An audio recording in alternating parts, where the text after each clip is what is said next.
and our adventure will begin 20 kilometers from Dombay, in the small town of Teberda. This cozy settlement sits at the base of the Caucasus Mountains, 1,280 meters above sea level.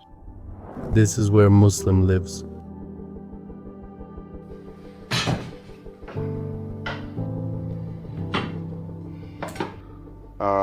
That's what bachelor life is like. In the morning, I marinate meat for the evening. When I come back from work, I eat. It's just chicken, nothing special. Chicken, salt, pepper, sour cream. I think, why not? It turns out tasty. This is my grandfather's certificate commemorating 60 years since the deportation. The return of the Karachay people to their homeland after the deportation. This is my grandfather's house, built by him and my mom. They lived here, and now we do. Something like that.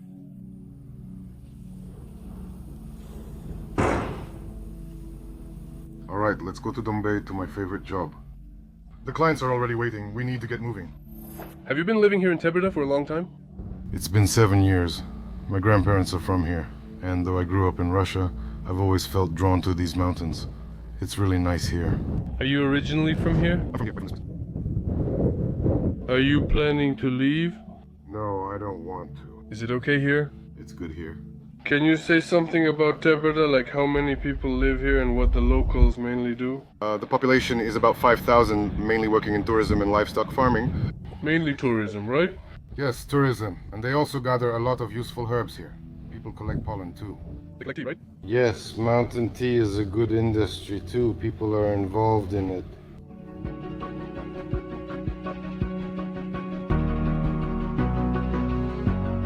And how did you become a guide, an instructor?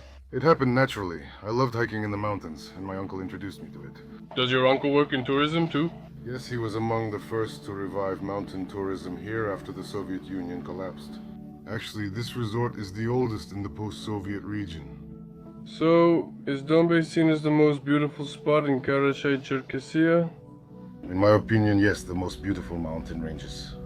This popular spot attracts tourists who often visit before heading to Arkiz or other fun destinations. But of course, everyone comes here mainly for the views. Everyone comes for the scenery. And in the summer, there are a lot of tourist routes. This is my great-grandfather's house. After the deportation, they returned home and settled here. He named the street, gave the street its name, and I also live on this street. There's something special here. There's a Canadian maple tree on the property that's 600 years old. Did he build the house around this tree? When they first arrived here, they dug out a dugout and lived in it. And then my grandfather built the actual house. He was 15 years old then. He and his brother would go up into the mountains, cut down trees, and build the house. They were the youngest, so they were the ones doing this. Does anyone live there now? No one is currently living there temporarily.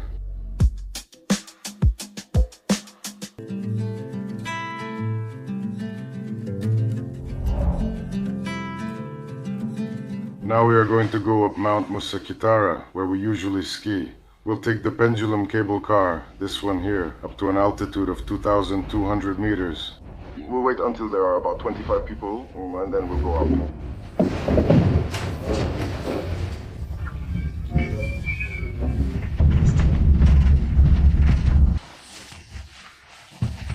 The first lesson is for those who are standing on a snowboard for the first time.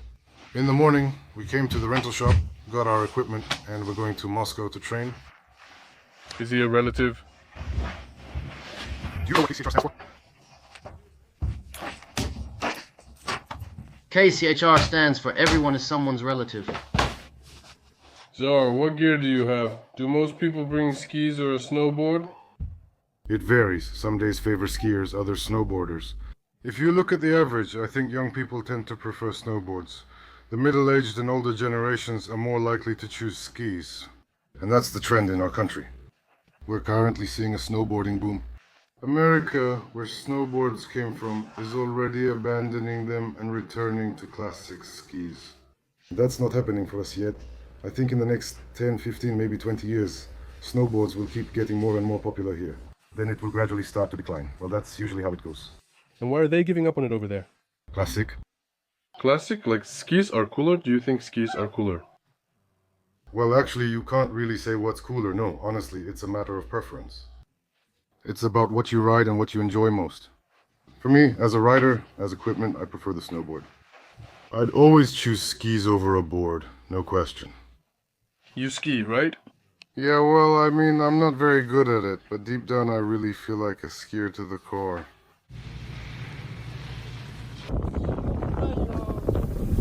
Today is our first day skiing on the mountain. The weather, as you can see, is a bit overcast and the wind is strong. The weather has gotten worse, so we're making a descent from the mountain with a beginner in extreme conditions. For beginners, snowboarding can seem simple at first, just stand up and go. But in reality, without the right technique, riding can quickly turn into a series of falls and disappointments. That's why it's so important to train with an instructor. An experienced coach will not only teach you the correct stance and explain the basics of balance, but also help you avoid injuries. With him, progress is quicker and riding is enjoyable from the start.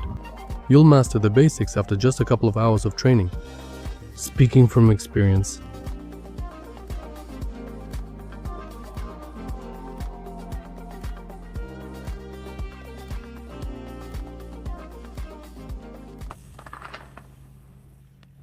One of the highlights of Karachay, Cherkessia is the Karachay horse breed. Now we're going to stop by a stable. Fortunately, there are a lot of different ones here in Teberda. That's because horseback riding tours are often organized here. And we'll learn a little more about this horse breed, like for everyone who loves horses.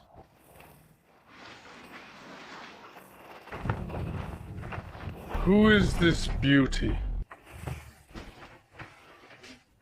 This is a Karachay horse named Ertish. What, Urtish? Ertish, son of Arafat. He's been an orphan for 11 years. Producer of the Sham Stables. This is your main horse, right? This is our stallion. Yes, one of the stallions. 166 at the withers, a fast pacer, good stride, a road pacer, runs well, jumps, and produces excellent offspring. Right now he's a little thin. He recently had colic. Are all the horses of this breed so big? Well, not all of them. Just one of them stood out, right? Yeah, that's a breeder. They're usually tall and strong like that. Right now, we're slimming him down a bit with this oat feed. Let's just say we don't give him different kinds together. And if you wanted to buy a horse like this, how much would it cost? As of now, I don't know. We won't let him go for less than 1.5. 1.5 million friends for such a powerful horse. Why is the Karachay breed considered one of the best? Probably because of its hardiness.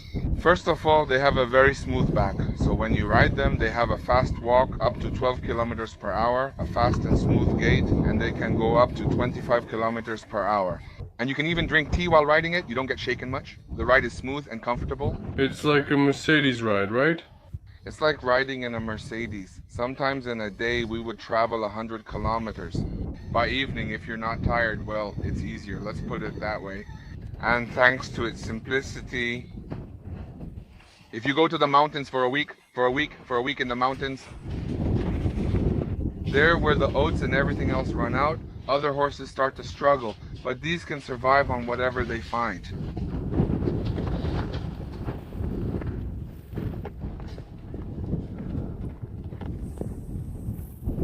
It's interesting to travel around Karachay, Cherkessia with Muslim because everyone knows him here. Here's another interesting fact about him. In 2021, after a tragedy in Dombay with an avalanche, Muslim personally rescued people. He was invited to Channel 1, to Malakhov's show. Muslim share a bit about that experience. When I was persuading him to be in the video, he was very shy. I told him, you were on Channel 1, you were filmed, you should already be ready for the camera. So this is how the situation happened. When the avalanche came down, on my work page on Instagram, I posted a video that the avalanche had come down. I wrote so that relatives would contact other relatives and friends just so everyone could get in touch with each other. I posted that kind of story. And basically that's how everyone found out. More than 20 people weren't getting in touch. Half of them went down to the training slope.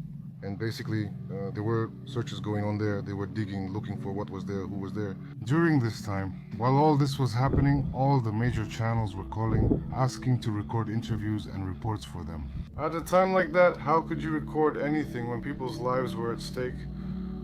Every second mattered at that moment.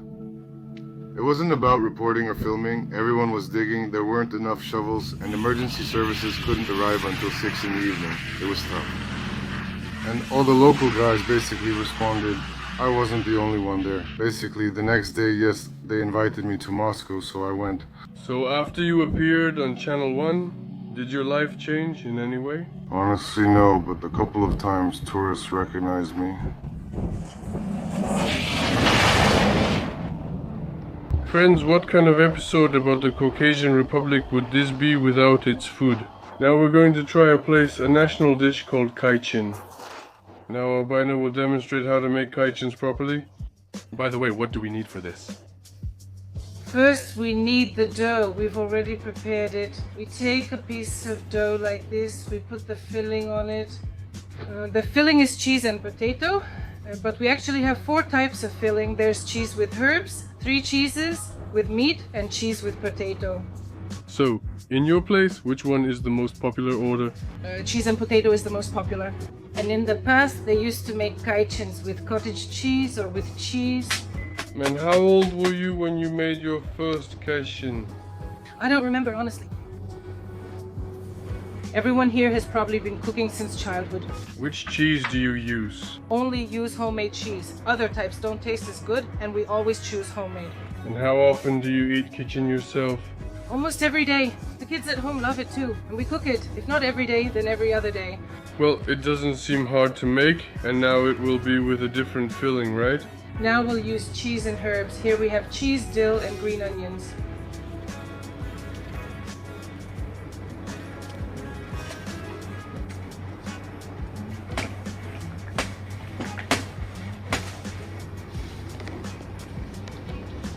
What kind of meat is this?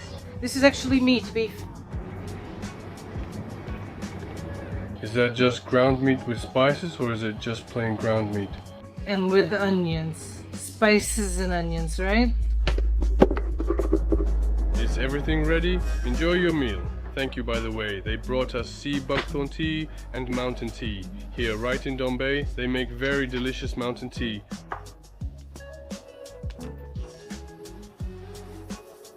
Thanks. On this trip, I ate many Khychins and saw how they're made for the first time. Let's try it. So the first one we have is cheese. This one is with potatoes. This is the best Khychin we've had. Seriously, you didn't say that.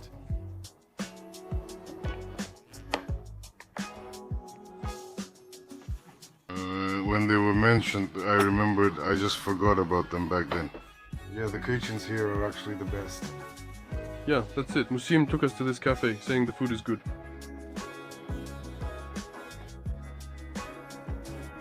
Very juicy.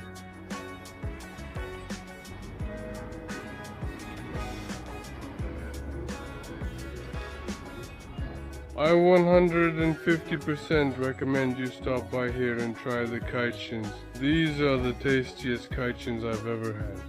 I've been coming here so many times and I never liked the Khychins. Same with the cottage cheese one. Look, it's bursting because there's so much filling. It's juicy. This is a masterpiece.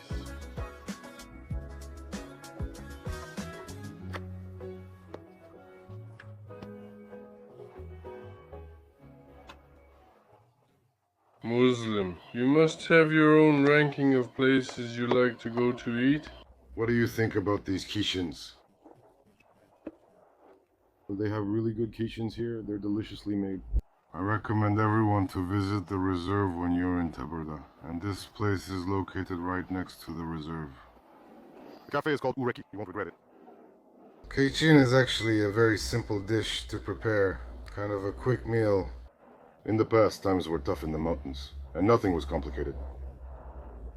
As for the ingredients, you saw it yourself. Dough, potatoes, cheese, meat. Everything was made by hand. We had a snack. Khychin and ayran are the standard food of the Karachay people. What other national dishes do you have? Personally, I like sukta. There's a dish called sukta. It's very tasty. I also recommend everyone to try it. I won't say what it's made of, otherwise many people probably won't even want to try it, but it's very tasty. Sukta? It's called Sukta, yes. Alright, I'll try it soon when I see it. I think you'll like it.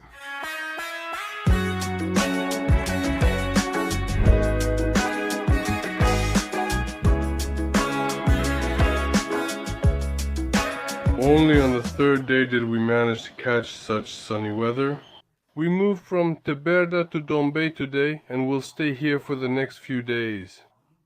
Here in this hotel, it's called Cosmos Selection. This is the first 5-star chain hotel in Dombay, with really cool rooms, with views of all of Dombay and the mountains, with a gorgeous restaurant and its own spa center, where you can relax after a day of skiing on the mountain. If you decide to stay in Dombay, I highly recommend this hotel. It's just awesome.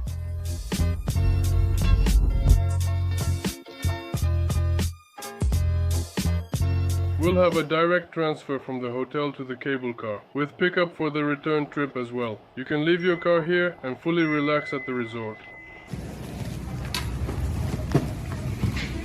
There's always a long line here in the morning, especially when the weather's nice. You always know there's usually a big line for ski passes at the ticket offices. Now there's going to be a big line for the cable car up top. But at our hotel Cosmos, the ski pass is included in the room price. Now we'll get our ski passes at a separate window without waiting in line. Friends, here are the ski pass prices as of February 27, 2025.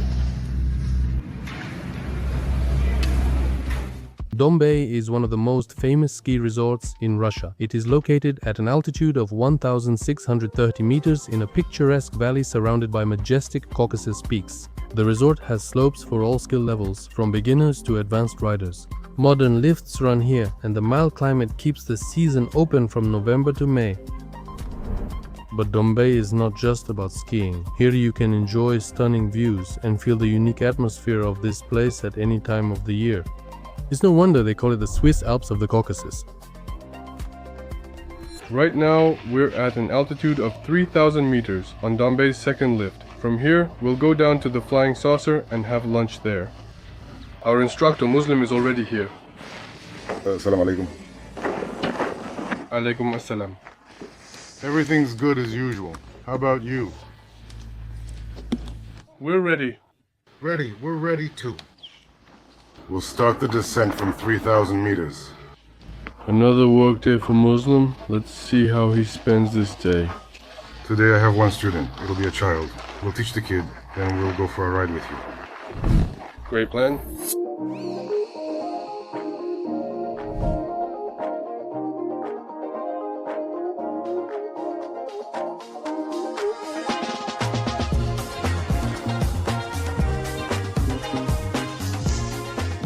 The guy just skied on skis that used to be common in the Caucasus. Here comes another one. Here are our brothers from Dagestan. Look, they have an interesting device. What is this, brother? Brother, these are ancient Dagestani skis. Do they have a name? Ancient skis, only Dagestani. You? Let's film you riding. Come on.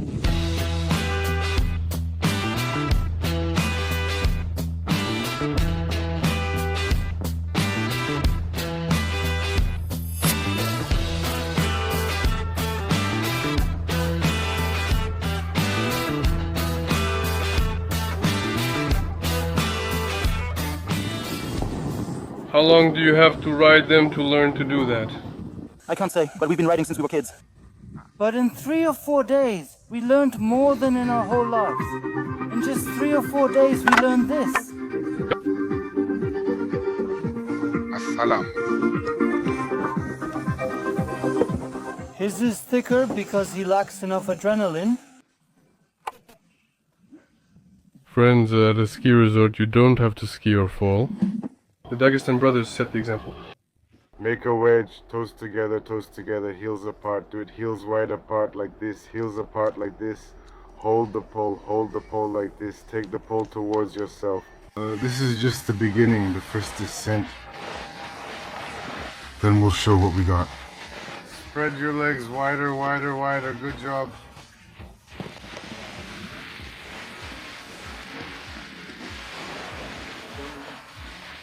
We have a little pit stop at a cafe on top of the mountain. We got some mountain tea and Khychins.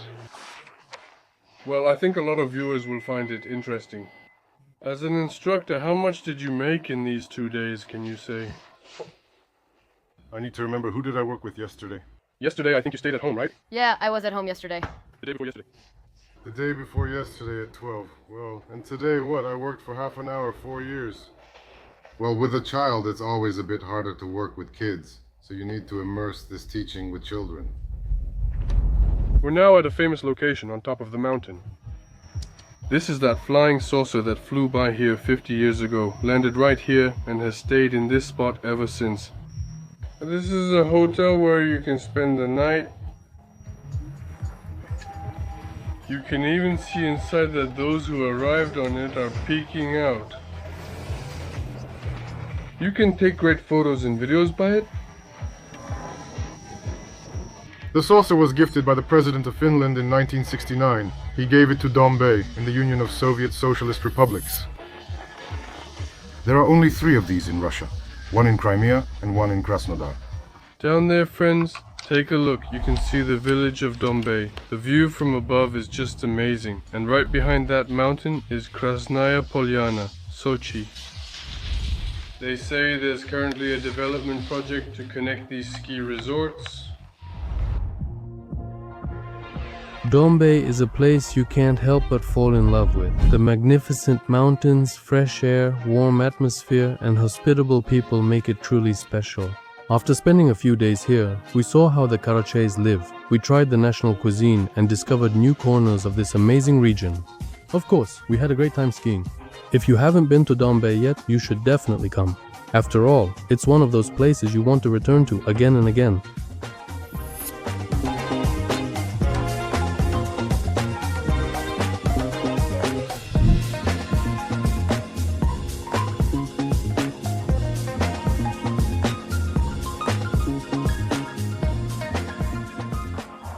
Thank you so much for introducing us to your beautiful region.